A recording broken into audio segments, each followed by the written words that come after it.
Hello students, आज हम लोग स्टार्ट करेंगे lecture 3 of plant growth. So last lecture में हम लोगों ने सारे प्लांट ग्रोथ रेगुलेटर्स के बारे में पढ़ा था, बट हम लोगों ने उसके बारे में बेसिक एनसीईआरटी लेवल पढ़ा था। इस लेक्चर में हम लोग जो भी नीट लेवल क्वेश्चन आते हैं, जो भी एडवांस लेवल क्वेश्चंस जो है हमारे पास, जो डिफरेंट कॉम्पिटिटिव एग्जाम्स में आए हुए हैं ऑलरेडी, जैसे एम्स में है, जिपमर में है, नीट में है, वो जो क्वेश्चंस है वो कौन से टॉपिक से आते हैं, वो सारे टॉपिक्स जो है प्लांट ग्रोथ रेगुलेटर से रिलेटेड वो हम लोग यहाँ पर कंप्लीट कर लेंगे।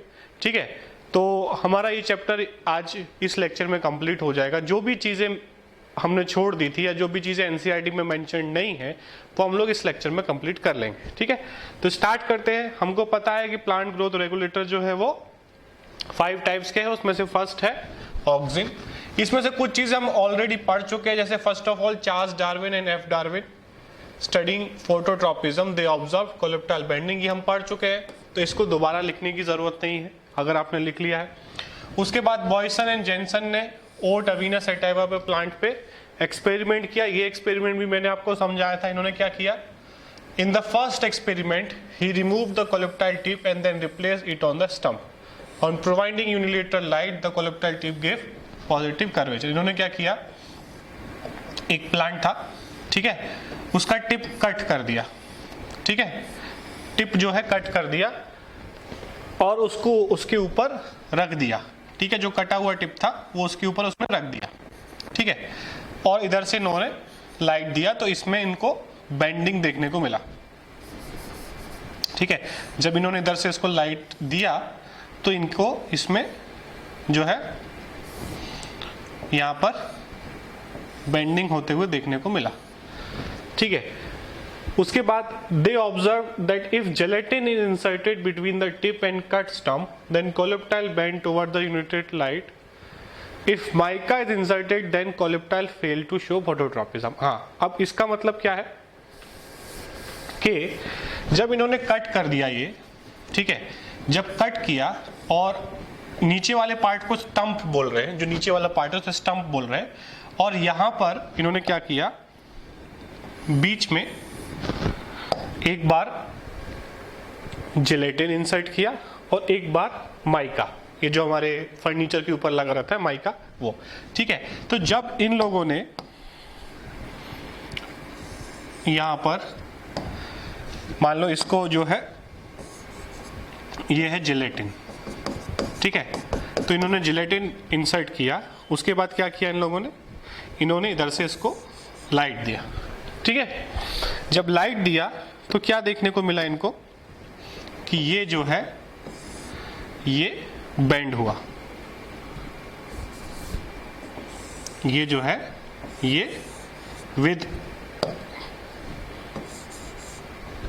जिलेटिन बेंड हुआ। ठीक है, जब इन्होंने जिलेटिन कट किया, ठीक है, ऊपर से टिप को कट किया, फिर बीच में जिलेटिन रखा और ऊपर से जो कट पार्ट था टिप जो था वो उसके ऊपर रख दिया। ठीक है, फिर भी बेंडिंग देखने को मिली, मतलब जिलेटिन जो है बेंडिंग को प्रिवेंट नहीं किया। ठीक है, फिर इन्होंने दूसरे में क्या किया,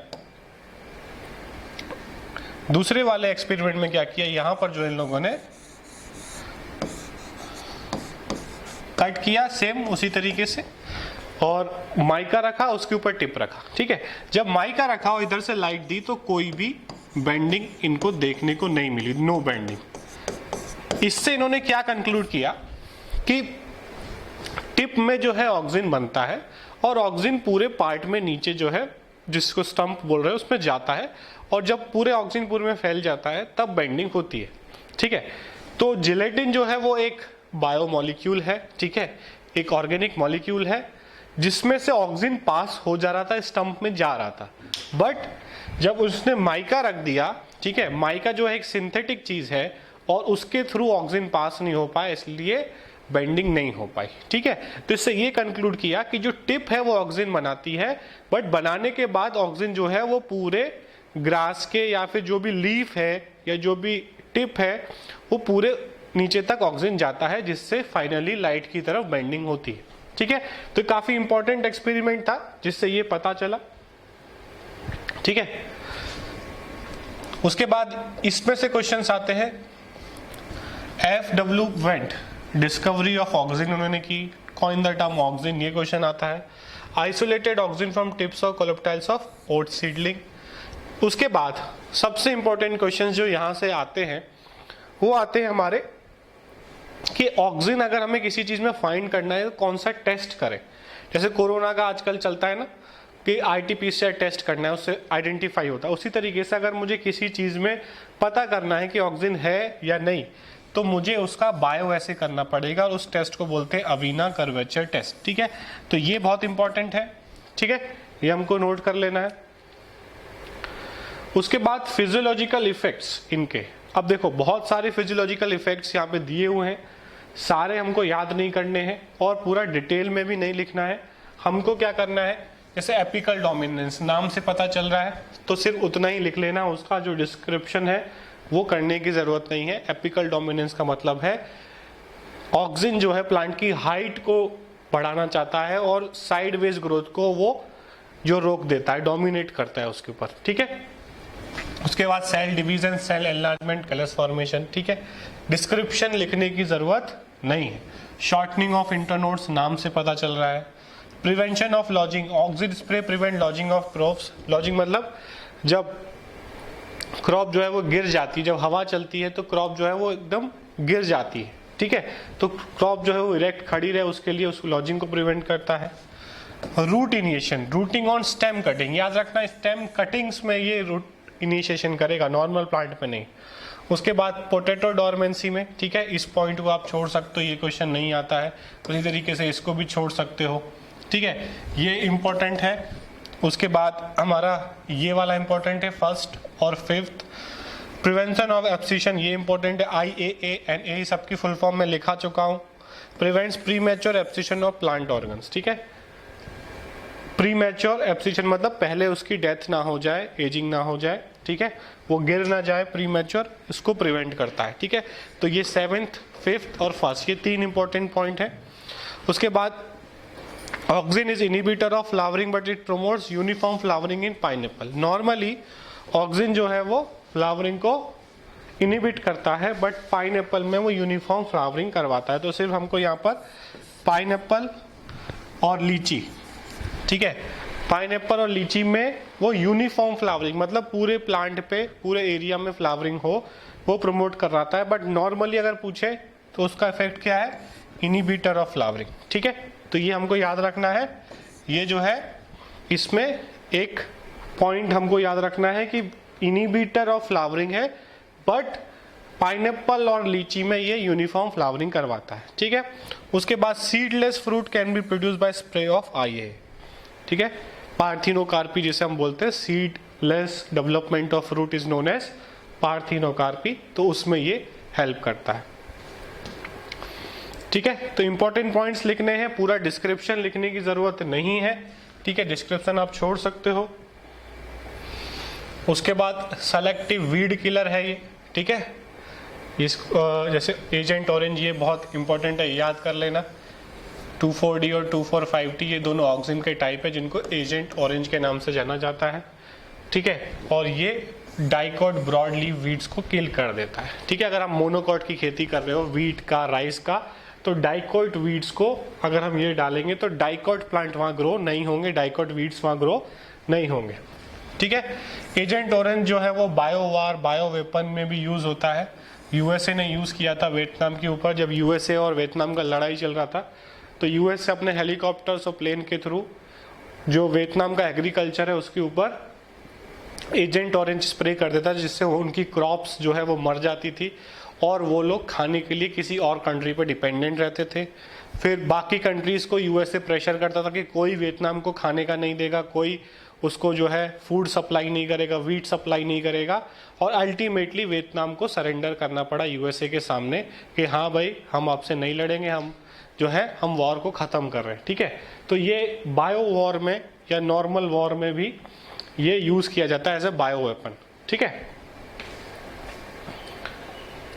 उसके बाद फीमेलनेस। ठीक है, कुछ प्लांट्स में ये फीमेल फ्लावर्स का नंबर बढ़ाता है। ठीक है, बाकी इसमें ज़्यादा इंपॉर्टेंट नहीं है। ठीक है, तो इन पॉइंट्स को आप जो है छोड़ सकते हो। उसके बाद बायोएसेज मैंने बताया, एविना कर्वेचर टेस्ट और रूट ग्रोथ इनिबिशन टेस्ट, ये दोनों टेस्ट जो है वो ऑक्सिन डिटेक्ट करने के लिए हम लोग करते हैं। ठीक है, तो एविना कर्वेचर टेस्ट जो है वो काफ़ी फेमस है, तो पूछा जाता है। तो ये हो गया हमारा ऑक्सिन। नेक्स्ट आता है हमारा जिब्रेलिन। जिब्रेलिन के बारे में भी हम लोगों ने लास्ट क्लास में पढ़ लिया था। फर्स्ट ऑफ ऑल जापानीज जो है फार्मर्स ने पता किया कि जो उनके राइस प्लांट है उसमें एक डिजीज होती है बकाने डिजीज, जिसको हम फुली सीडलिंग डिजीज बोलते हैं। ठीक है, फिर कुरुसोवा एंड स्वादा, दो साइंटिस्ट थे, इन्होंने कंफर्म किया कि ये जो इन्फेक्शन है वो एक फंजाई के थ्रू, जिब्रेला के थ्रू होता है। ठीक है, उसके बाद याबूता एंड सुकुमी, ये दो साइंटिस्ट थे, were the first to extract a crystalline substance called from the gibberella fungus which they named as gibberellin. ठीक है, तो जिब्रेलिन फंगस में से ये डिजीज होती थी, इन लोगों ने पता कराया, इन लोगों ने फर्स्ट टाइम उसे आइसोलेट किया जिब्रेलिन को। ठीक है, जिब्रेलिन जो है वो एसिडिक होता है, एक इसमें जो रिंग प्रेजेंट होती है उसे गिबन रिंग बोलते हैं। ठीक है, और जेनेटिक ड्वार्फिज्म जिन प्लांट्स में है उनके ऊपर अगर हम जिब्रेलिन डालेंगे तो उनकी हाइट बढ़ जाती है। तो जिब्रेलिक एसिड जो है वो जेनेटिक ड्वार्फिज्म को ओवरकम करने में हेल्प करता है। अभी तक हम लोगों ने 100 टाइप्स ऑफ जिब्रेलिन फाइंड कर लिए हैं। GA3 जो है वो सबसे फेमस है, सबसे ज्यादा स्टडीड है। ठीक है, GA is found in all groups of plants, algae to angiosperm, but as a flowering hormone act only in angiosperm। ठीक है, तो ये हमको याद रखना है। लास्ट वाला पॉइंट हम छोड़ सकते हैं, वो सब नहीं पूछा जाता है। उसके बाद इसके फिजियोलॉजिकल इफेक्ट्स की बात करें, इंटरनोड इलोंगेशन, इतना याद रख लेना है। ठीक है, इंटरनोड इलोंगेशन करता है, पूरा डिस्क्रिप्शन लिखने की जरूरत नहीं है। ठीक है, elongation of genetic dwarf plants, dwarf plant जो है जेनेटिक ड्वार्फ प्लांट्स, उनके ऊपर अगर हम जिब्रेलिक एसिड डालेंगे तो उनकी हाइट बढ़ जाती है। Flowering in LDP in short light duration. ठीक है, लॉन्ग डे प्लांट्स जो है जिनको ज्यादा लाइट चाहिए फ्लावरिंग के लिए, उनको अगर जिब्रेलिक एसिड डालेंगे तो कम लाइट में भी, कम लाइट ड्यूरेशन में भी वो फ्लावरिंग कर लेंगे। ठीक है, तो लॉन्ग डे प्लांट जो है वो जिनको ज्यादा लाइट चाहिए वो शॉर्ट लाइट ड्यूरेशन में भी फ्लावरिंग शो करेंगे अगर हम जिब्रेलिक एसिड उसके ऊपर डाल देंगे। ठीक है, उसके बाद parthenocarpy like auxin, exogenous use of gibberellic acid also induce formation of seedless fruit. मतलब ये ऑक्सिन भी करा रहा है और जिब्रेलिक एसिड, तो ये दोनों का एक सिनर्जिस्टिक इफेक्ट है, मतलब दोनों एक ही चीज करवा रहे हैं। दोनों चीज पार्थिनोकार्पी करने के लिए हम ऑक्सिन भी यूज कर सकते हैं और जिब्रेलिक एसिड भी यूज कर सकते हैं। ठीक है, उसके बाद ये बहुत इंपॉर्टेंट है, सब्स्टिट्यूशन ऑफ कोल्ड ट्रीटमेंट और वर्नलाइजेशन। वर्नलाइजेशन हमें पता है, हम लोगों ने लास्ट लेक्चर में पढ़ा था, किसी भी प्लांट को फ्लावरिंग कराना है तो एक कोल्ड ट्रीटमेंट, एक लो टेम्परेचर पे वो जाता है प्लांट। ठीक है, जिससे फ्लावरिंग होता है, जो मोस्टली नेचुरली रात के समय उसको लो टेम्परेचर मिलता है तो वो सुबह फ्लावरिंग स्टार्ट कर देता है। बट अगर वो नहीं है तो हम जिब्रेलिक एसिड देके भी वही काम, लो टेम्परेचर वाला काम हम जिब्रेलिक एसिड से करवा सकते हैं। ठीक है, उसके बाद डोरमेंसी ब्रेक करने के लिए सिर्फ हेडलाइन लिखना है, पूरा डिटेल लिखने की जरूरत नहीं है। Induces synthesis of hydrologic enzyme. ठीक है, तो ये सीड जर्मिनेशन प्रमोट करता है, यहाँ पे हमको इतना ही लिखना है। ब्रेक सीड डोरमेंसी और प्रमोट्स सीड जर्मिनेशन। ठीक है, उसके बाद ये मेलनेस जो है वो प्रमोट करता है।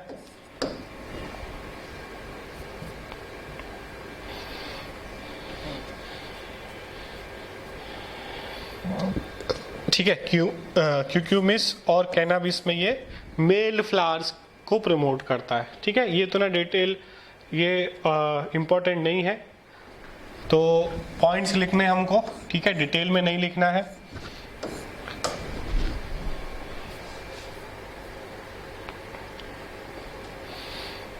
उसके बाद ये लिख लेना हमको, फ्रूट एंड फ्लावर एनलार्जर। ठीक है, इनके साइज को इंक्रीज करने में हेल्प करता है। ठीक है, उसके बाद ये जो जिब्रेलिक एसिड है वो एप्पल की खेती में यूज किए जाते हैं।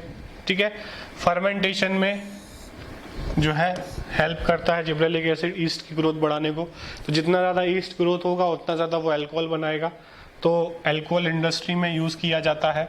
ठीक है, शुगर केन प्लांट की हाइट बढ़ाने के लिए यूज़ किया जाता है। बायोएसे कौन से टेस्ट किए जाते हैं? Alpha amylase activity test dwarf pea and maize test. ठीक है, टेस्ट के नाम याद करने हैं, उसका फेनोमेना हमको नहीं पढ़ना है कि क्या करते हैं कैसे करते हैं, बस याद रखना है कौन से हार्मोन के लिए कौन सा टेस्ट होता है। ठीक है,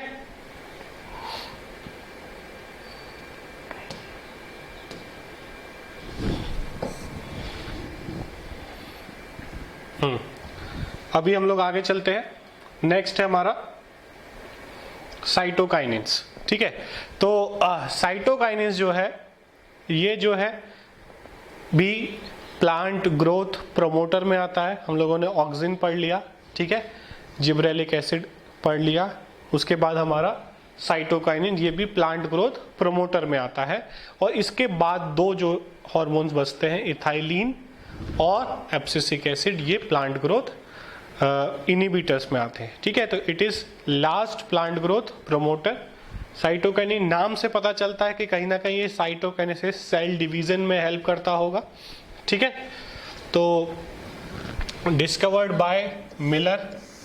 ठीक है, ये लैब में वर्क कर रहे थे, टोबैको को कल्चर कर रहे थे लैब के अंदर, पिथ कल्चर कर रहे थे।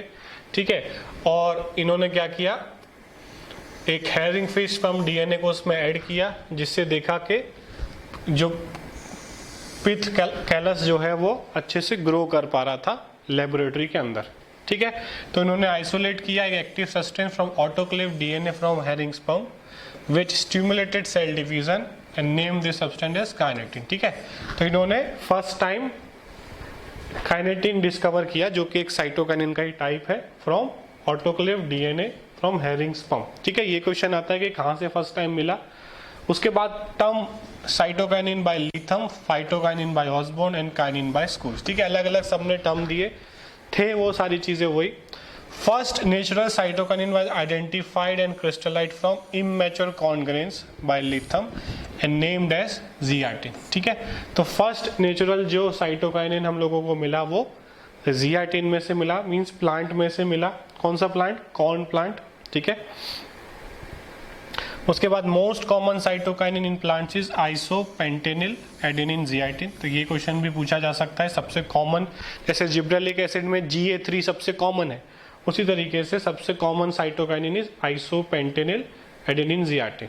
ठीक है, उसके बाद बेंजाइल अमीनोप्यूरिन, डाइफेनाइल यूरिया, थाइडियाजुरोन, ये सब जो है सिंथेटिक साइटोकाइनिन्स हैं। सिंथेटिक मतलब इनको ह्यूमन ने बनाया है आर्टिफिशियली। ठीक है, एडेनिन बेस से ये तैयार होता है, जो हम लोग एडेनिन ग्वानिन वो पढ़ते हैं, तो एडेनिन के मॉडिफिकेशन से ही साइटोकाइनिन बनता है। तो ऐसा क्वेश्चन आ सकता है, cytokinin is synthesised by the modification of which nitrogen base, तो हमें याद रखना है एडेनिन। ठीक है, root tips are major site for synthesis of cytokinin, ये पूछा जा सकता है। ठीक है, तो बाकी इसमें से कुछ हमको नहीं लिखना है। ठीक है, इसको छोड़ सकते हैं हम लोग बाकी के पॉइंट्स को।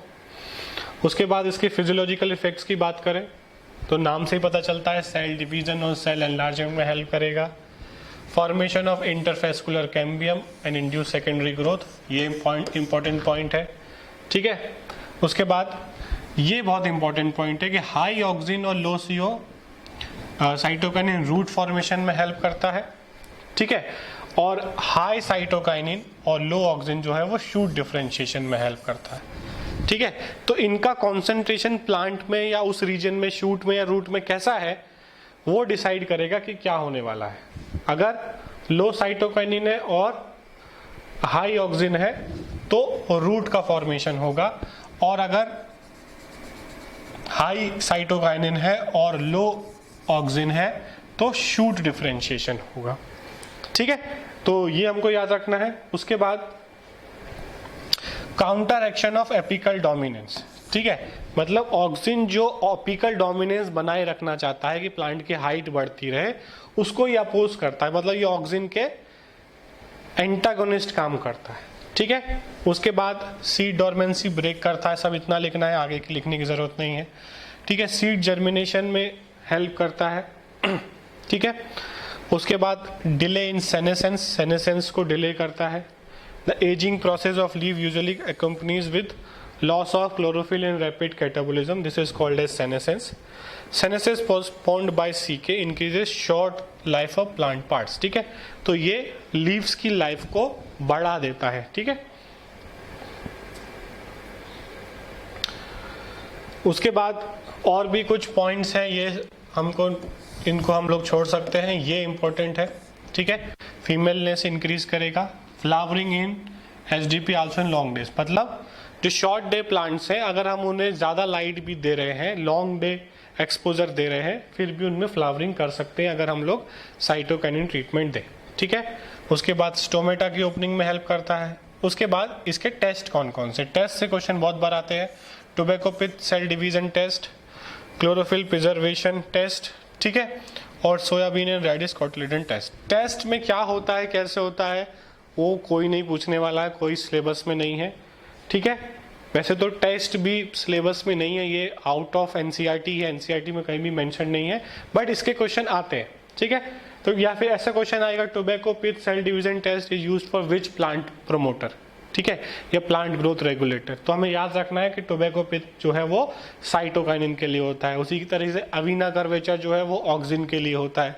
तो ये हमको याद रखने हैं, ठीक है। उसके बाद abscisic acid,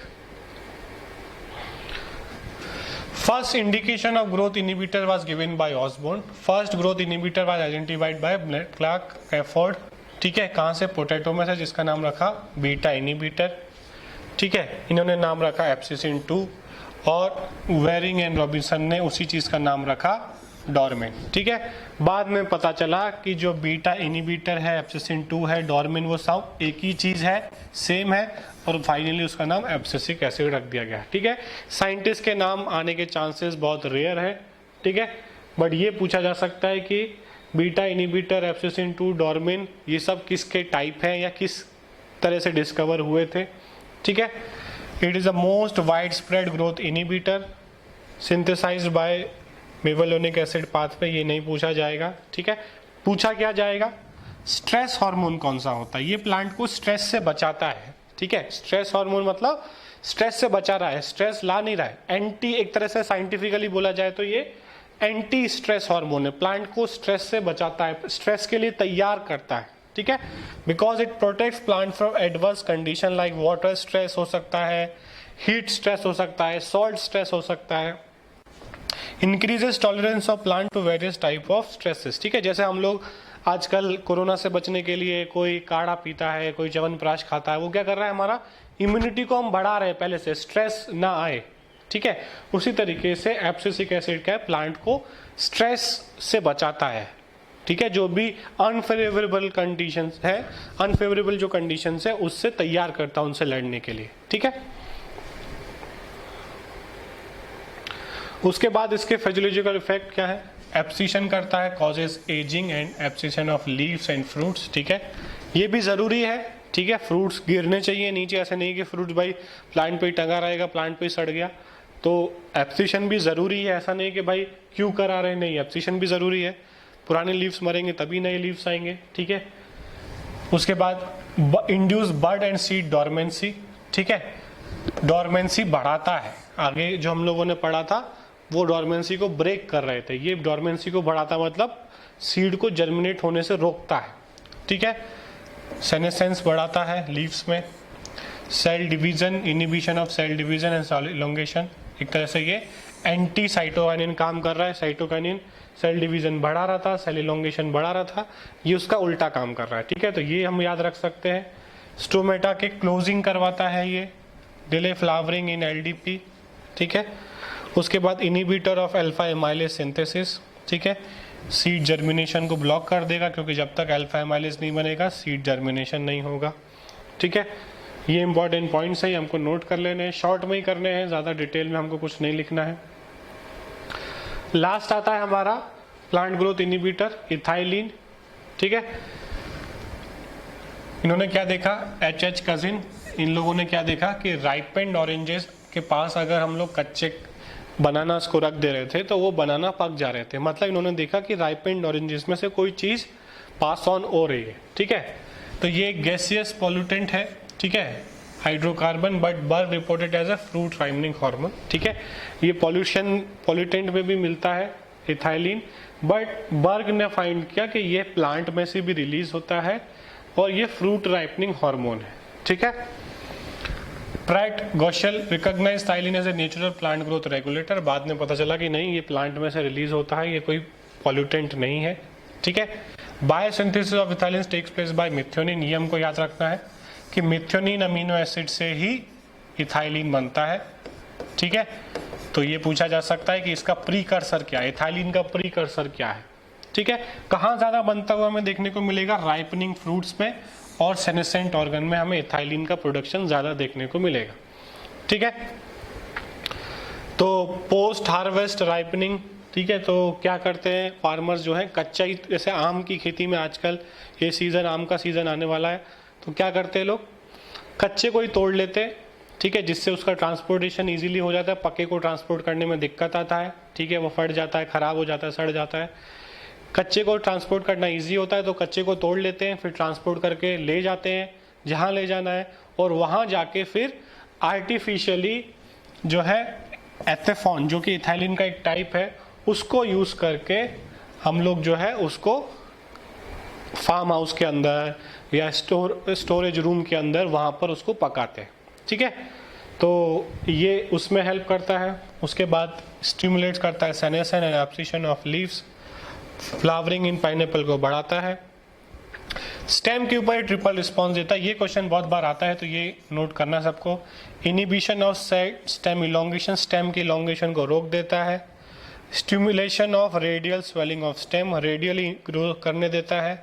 horizontal growth of stem, ठीक है, हॉरिजेंटल ग्रोथ जो है स्टेम की वो बढ़ाता है। ठीक है, तो ये हमको याद रखना है, सारी चीज़ें लिखने की ज़रूरत नहीं, जो जो चीज़ें मैं बता रहा हूँ वही नोट डाउन आपको करनी है। उसके बाद एक पिगमेंट के बारे में भी हमको पढ़ना है, दैट इज फाइटोक्रोम। तो Borthwick and Hendrick discovered a light sensitive pigment responsible for flowering. ठीक है, तो फ्लावरिंग जो है हम लोगों ने देखा कि वर्नलाइजेशन के बाद फ्लावरिंग होता है, या short day plant, long day plants, ये अलग अलग तरीके से फ्लावरिंग करते हैं। किसी को ज़्यादा लाइट चाहिए, किसी को कम लाइट चाहिए, तो उसको रेगुलेट करने वाला जो पिगमेंट है उसका नाम है फाइटोक्रोम। ठीक है, बटलर ने इसको टर्म दिया फाइटोक्रोम इस पिगमेंट के लिए जो फ्लावरिंग के लिए रिस्पॉन्सिबल है, उसी को आइसोलेट भी किया। Phytochrome is a chromophore bili protein which is an open tetra related to phycobilin. ठीक है, ये सब नहीं पूछा जाएगा। ठीक है, इतना याद रखना है कि phytochrome is a pigment which is responsible for flowering. ठीक है, उसके बाद कहाँ मिलेगा, located on the cell membrane of all types of plant. ठीक है, ये इंपॉर्टेंट पॉइंट है कि कहाँ मिलता है, सेल मेम्ब्रेन में मिलेगा। ये दो फॉर्म में हमें मिलेगा सेल मेम्ब्रेन में। ठीक है, PR form, phytochrome red form, red light absorbing form, induce flowering in short day plant, ये याद रखना है। ठीक है, एब्जॉर्प्शन रेंज क्या है, 630 to 670। ठीक है, और पीक क्या है, 667।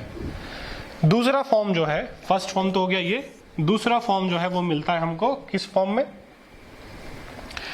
PFR, ये PR, ये PFR, फाइटोक्रोम फार रेड, ये रेड है, फार रेड। ठीक है, इंड्यूस फ्लावरिंग इन LDP। तो याद रखना यहाँ पर ये SDP में कर रहा है फ्लावरिंग और ये LDP में कर रहा है। PR जो है, PR फॉर्म जो है फाइटोक्रोम की वो SDP में फ्लावरिंग करवाता है, और जो PFR है, ठीक है, PFR जो है वो LDP में करवाता है। PFR का जो रेंज है वो 720 to 740 और मैक्सिमम जो है वो 735 पे होता है। ठीक है, both forms of phytochromes are photo biochemically inter convertible. ठीक है, ये फॉर्म जो है वो इंटर कन्वर्टेबल है। यहाँ पर देख रहे हो आप, ये PR है, वो कन्वर्ट हुआ PFR में, और दिन में जो है PFR बनता रहेगा। ठीक है, और जैसी डार्कनेस होगी PFR वापस कन्वर्ट हो जाएगा PR में। तो ये इंटर कन्वर्टेबल है। यहाँ पे लिखा भी है, during the day the PFR form is accumulated in the plants which is inhibited to flowering in SDP। ठीक है, जो PFR जो है वो क्या करेगा, फ्लावरिंग इनिबिट करेगा SDP में, but stimulate in LDP, LDP में PFR बढ़ाएगा। ठीक है, तो दिन के टाइम पे लॉन्ग डे प्लांट्स में फ्लावरिंग होगी, और रात जब हो जाएगी तो PFR कम होता जाएगा। जब PFR कम हो जाएगा तो PR बढ़ जाएगा, और PR बढ़ जाएगा तो शॉर्ट डे प्लांट्स में फ्लावरिंग हो जाएगी। ठीक है, तो ये फाइटोक्रोम जो है इस तरीके से रेगुलेट करता है फ्लावरिंग को। ठीक है, उसके बाद phytochrome PFR is a active form which controls many photophysiological process. Control of morphogenesis by light and phytochrome is called as photomorphogenesis. इस प्रोसेस को हम बोलते हैं जिससे हम प्लांट की एक्टिविटी को, प्लांट के प्रोसेस को लाइट और फाइटोक्रोम के थ्रू रेगुलेट कर रहे हैं, उस प्रोसेस को हम बोलते हैं फोटोमॉर्फोजेनेसिस।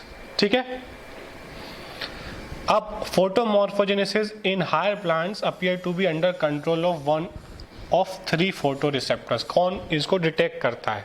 फाइटोक्रोम, ठीक है, क्रिप्टोक्रोम जो कि ब्लू और यूवी लाइट एब्जॉर्ब करता है, और यूबीवी रिसेप्टर्स जो यूवी लाइट को एब्जॉर्ब करते हैं। हमारे सिलेबस में सिर्फ फाइटोक्रोम है, इसलिए हम लोग फाइटोक्रोम के बारे में ही पढ़ेंगे। ये दोनों भी लाइट को एब्जॉर्ब करते हैं, रिसेप्टर का काम करते हैं, क्रिप्टोक्रोम और यूवीवी रिसेप्टर्स, बट ये अभी हमारे सिलेबस में नहीं है, तो इस पर हम लोग डिटेल में नहीं जाएंगे, सिर्फ इसका नाम मैंने आपको बता दिया। ठीक है, तो यहाँ पर हमारा ये चैप्टर कंप्लीट हो गया। ठीक है, प्लांट ग्रोथ। इससे रिलेटेड जो भी डाउट्स हैं वो आप लाइव क्लास में डिस्कस करो। ठीक है, और इसके नोट्स अच्छी तरीके से बनाओ। मैंने जितना बताया, जितने पॉइंट्स बताए हैं, जिनका डिस्क्रिप्शन नहीं लिखना है, डिस्क्रिप्शन लिखने की ज़रूरत नहीं, शॉर्ट में फिजियोलॉजिकल इफेक्ट्स लिखने हैं, और जो भी टेस्ट दिए हैं कि भाई किसको डिटेक्ट करने के लिए कौन सा टेस्ट करते हैं, वो हमको लिख लेना है। ठीक है, थैंक यू।